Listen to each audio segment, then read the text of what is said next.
प्रामाणिक समाधान। गुरुवर नमोस्तु।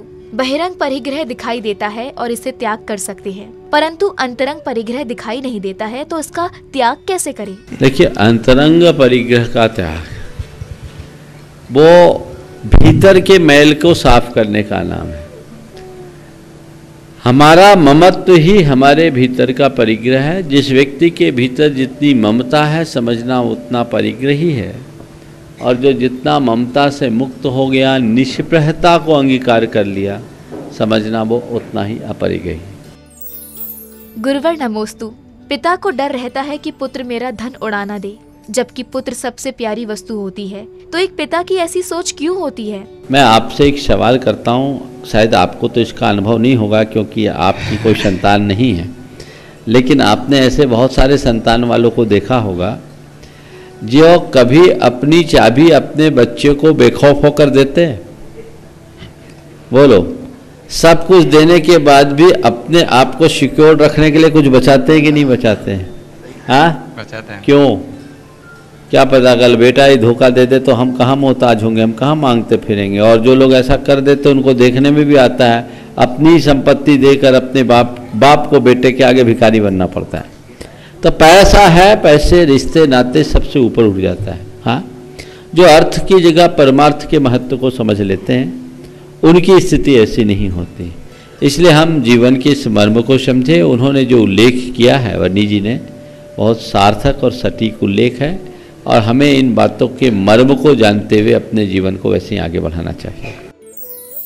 गुरुवर नमोस्तु। जो व्यक्ति राष्ट्र, धर्म, संस्कृति को नहीं मानता है, वह तिर्यंच के समान है। वहीं दूसरी ओर तिर्यंच पर उपकार करते हैं, तो ऐसे व्यक्तियों की तुलना तिर्यंच से करना क्या सही है? एक कवि ने एक बार ये श्लोक बोला, आहार निद्रा भय मैथुनम च सामान्य में तत्पशुभिर्न राणा धर्मो हि तेषाम अधिको विशेष धर्मेन हीना पशुभि समाना। कवि ने जब ये कहा कि धर्महीन मनुष्य पशु के समान है, तो सारे जानवर आके इकट्ठे हो गए। बोले आपने गलत कह दिया। कवि से जाके भिड़ गए, आप सबने गलत निर्णय दिया। बोले क्यों? बोले हम पशु के आपने धर्महीन मनुष्य को पशु के समान मत बोलो, क्योंकि हम पशु हैं, अपना धर्म कभी नहीं खोते हैं। और हमारा तो मरने के बाद हमारी खाल और हड्डी तक काम में आती है, आदमी तो गोबर के लायक नहीं है। तो उसको लगा बात सही है, पशुओं के ऊपर ये ब्लेम करना ठीक नहीं है। तो उसने बदला अपने वाक्य को और कहा नहीं, सब पशु को इसमें लपेटना ठीक नहीं है। उनने कह दिया धर्मेन हीना सूना समाना। सूना समाना, जो धर्म से शून्य है वो कुत्ते के समान है। कुत्ते जोर जोर से भौंकने लगे। ये क्या बोल दिया हमको, कुत्ते के समान धर्महीन? अरे हम कुत्तों की जात जैसी जात मनुष्य की भी नहीं हो सकती। बोले क्यों? बोले बचपन में एक बार 2 रोटी खिला देता है, सारी जिंदगी उसके आगे दुम हिलाते हैं, लेकिन ये आदमी है जो अपने को जन्म देने वाले माँ बाप को ही अपने घर से बाहर निकाल देता है। आप धर्म शून्य मनुष्य की हमसे तुलना मत कर सकते। हम कुत्ते हैं तो क्या हुआ, वफादार हैं, अपना काम ईमानदारी से करते हैं, इसलिए आप कुत्ते के समान मत बोलिए। ठीक है। फिर बोला किसको करे? तो कह दिया धर्मेन हीना खरे ही समाना। खर गधे के समान है। अब गधा देखना शुरू कर दिया, महादेव आपने क्या कर दिया? हमसे सीधा प्राणी संसार में कोई नहीं। आदमी हमको इतना खटाता है, हम खटते हैं, मेहनत करते हैं, जो खाने को मिल जाता है। आदमी को देखो कोई ऐसा होगा, हम अपना धर्म कभी नहीं त्यागते, इसलिए आप हमसे इसकी उपमा मत दें। तो आदमी, कवि ने जितने भी जानवर दिखे सबके साथ जोड़ा, पूरा करूंगा तो प्रवचन हो जाएगा, इसलिए नहीं बढ़ा रहा। सबके साथ लाकर रखा। फिर और बड़े पसो पेश में पड़ गया कि धर्म शून्य मनुष्य किसके समान है, बताएं, हम क्या करें, किसको रखें? तो जब कुछ समझ में नहीं आया तो कहा भाई धर्म से शून्य जो मनुष्य है वो मनुष्य कहलाने का अधिकारी नहीं है। गुरुवर नमोस्तु। व्यापार में दूसरे व्यापारी के साथ लेन देन, पैसा आदि न देने पर उससे कहा सुनी हो जाती है, तो हमें ऐसा करने से कौन सा पाप लगता है? देखिए, ये बात सही है, व्यापार होता है तो व्यापार में लेन देन तो होता ही है और लोग अपने अपने तरीके से लेन देन करते हैं। लेकिन जब कोई व्यापारी से पैसा फंसता है तो मन में तकलीफ तो होती है। जिस व्यापारी को देखते ही बाँछें खिलती है, अब पैसा फंसा लेने के बाद अगर पैसा रोक ले तो उसको देखते ही आंखें एकदम क्षुब्ध हो उठती है। लेकिन पैसा वसूलिए, संबंध मत बिगाड़िए। पहली बात तो व्यापार में लेन देन करते वक्त पूर्ण सावधानी रखनी चाहिए। इस तरीका का व्यापार नहीं करें कि पैसा फंसे और आपको उसके पीछे उलझना पड़े। आजकल तो कैश ट्रांजैक्शन का चलन बहुत बढ़िया होता जा रहा है और हमें उसी फॉर्मेट पर चलने की कोशिश करनी चाहिए। लेकिन इसके बाद भी अगर लेन देन में है तो अपने संबंधों को सुरक्षित रखते हुए पैसा वसूलना चाहिए।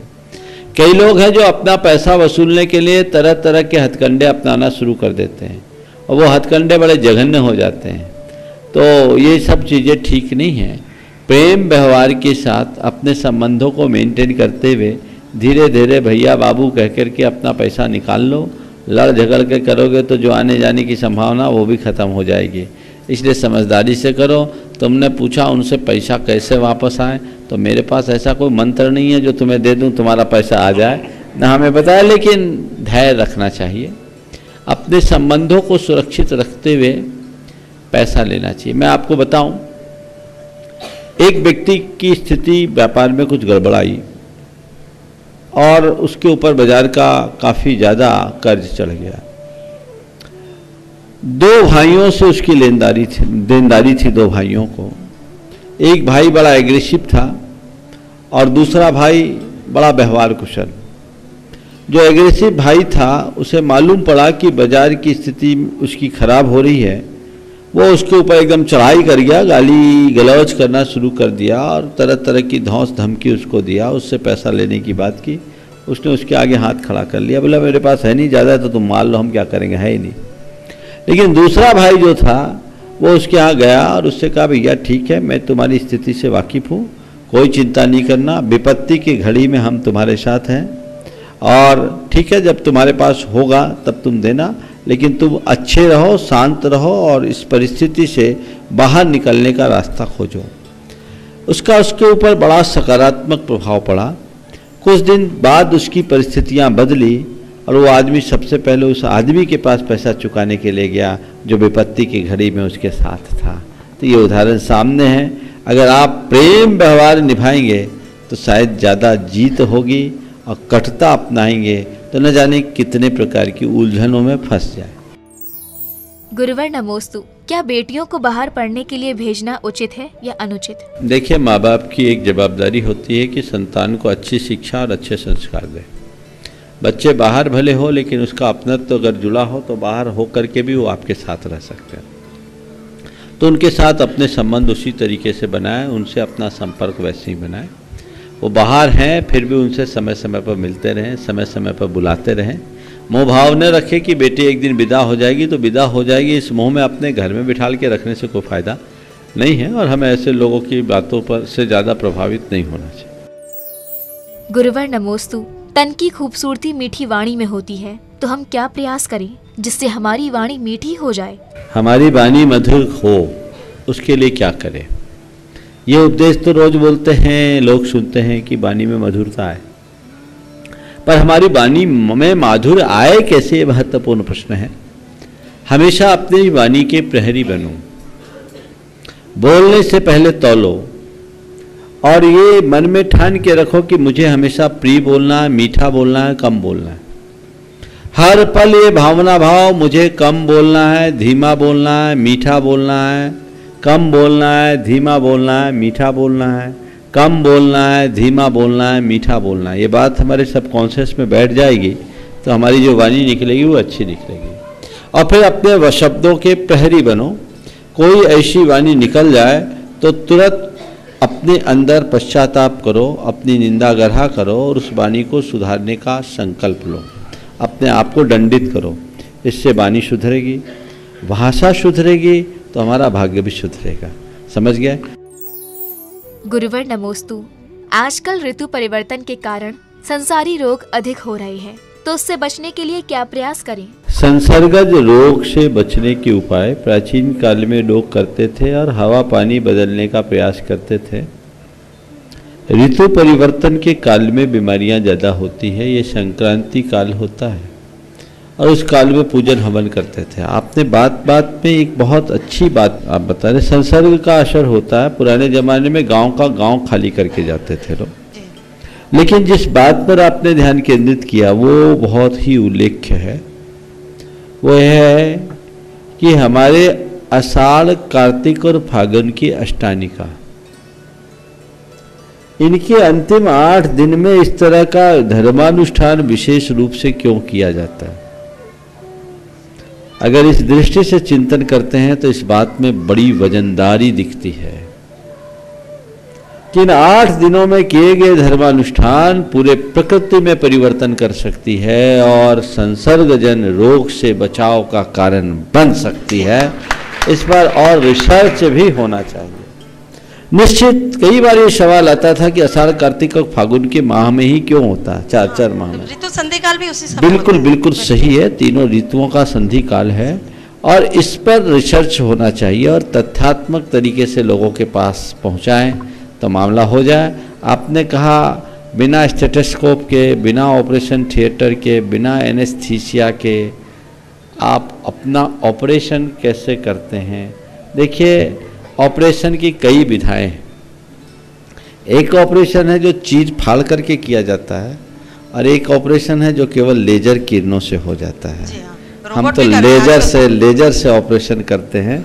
कब ऑपरेशन होता है सामने वाले को पता नहीं लगता, पर बीमारी ठीक हो जाती है। गुरुवर नमोस्तु। नाम कर्म की 93 प्रकृति में स्थिर और अस्थिर नाम कर्म क्या है और शुभ कर्म व अशुभ कर्म किसे कहते हैं? स्थिर और अस्थिर नाम कर्म ये हमारे साथ जुड़ा हुआ है। स्थिर नाम कर्म हमारे धातु उपधातु को उसके मूल स्वरूप में बनाए रखने देता है और अस्थिर नाम कर्म हमारे इम्यून सिस्टम को डिस्टर्ब करता है।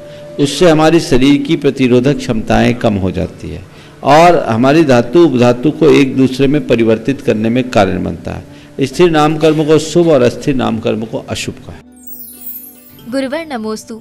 अपनी भाषा, अपने विचार और अपने आप पर विश्वास कैसे रखें? अपनी भाषा का गर्व करोगे तो तुम्हारी अपनी भाषा पर विश्वास होगा, तब तुम्हारे विचार अपने विचार होंगे और तब तुम अपनी संस्कृति का गर्व करके अपने जीवन पर आगे बढ़ सको। गुरुवर नमोस्तु। संसार के समस्त जीव को मौत से डर लगता है और जैन साधु संलेखना पूर्वक मरण करते हैं, तो उन्हें मरण से डर क्यों नहीं लगता है? देखो, यही अंतर है। जो अपनी आत्मा को नहीं जानता उनको मौत से डर लगता है और जो आत्मा को जान लेते हैं उनको उनसे मौत को डर लगता है। समझ गए? मौत उनसे डरती है जो अपने आप को पहचानते हैं।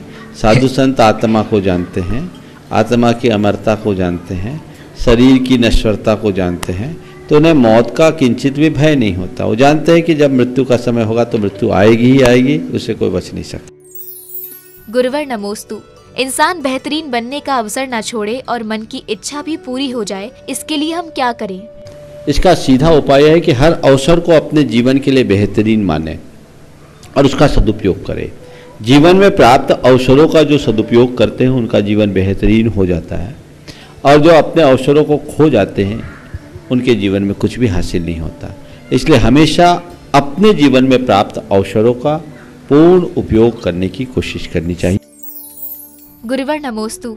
जिनवाड़ी की विनय कैसे करें और ज्ञान की वृद्धि के लिए कौन सी पुस्तकें पढ़नी चाहिए? देखिए, जिनवानी के विनय के विषय में हमेशा जिनवानी को नाभि से ऊपर रखना चाहिए।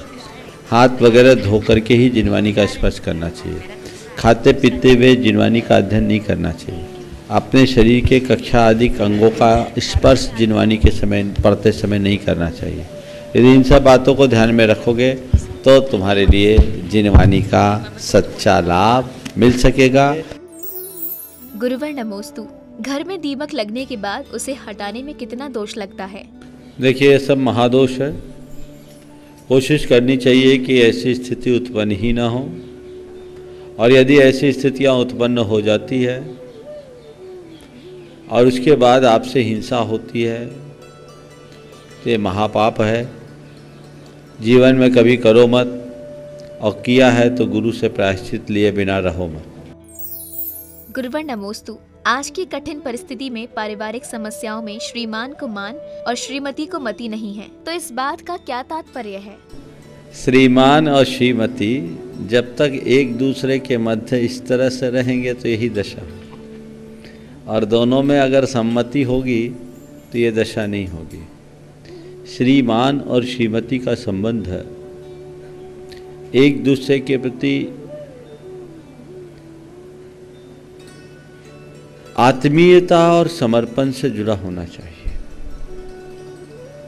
एक दूसरे के पूरक और प्रेरक बन करके चलना चाहिए।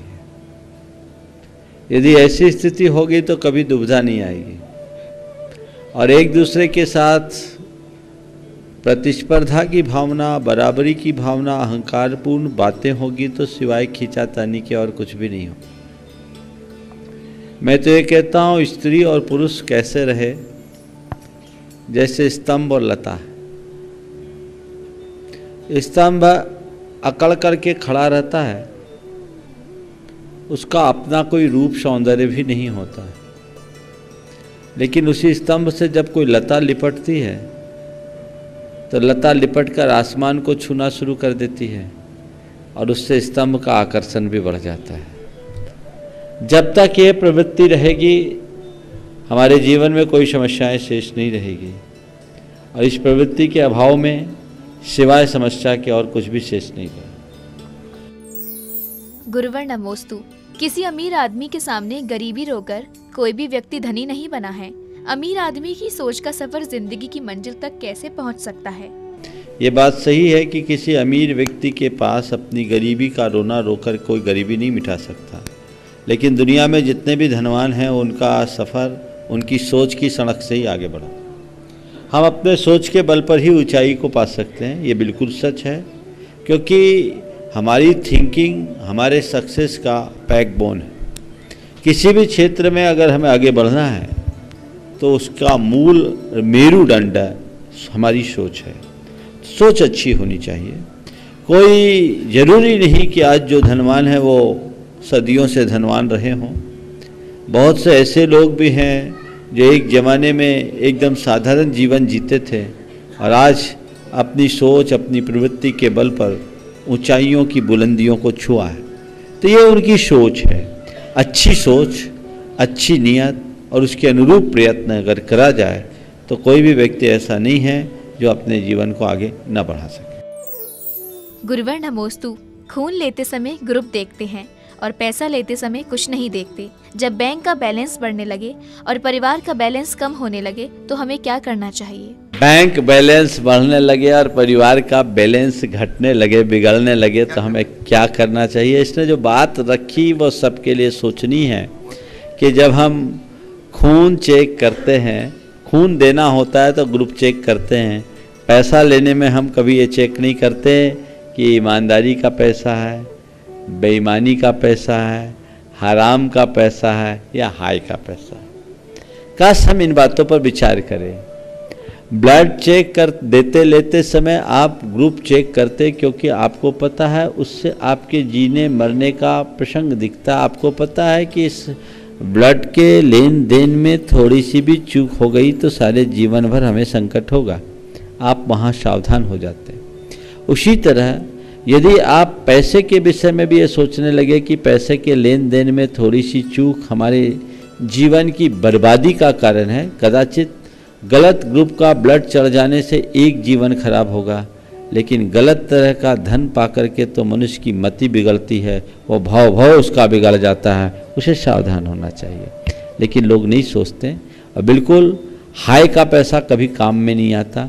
उसका पैसा अस्पताल में, कोर्ट कचहरी में, वकीलों के चक्कर में ही निकलता है, उसका सही उपयोग नहीं होता।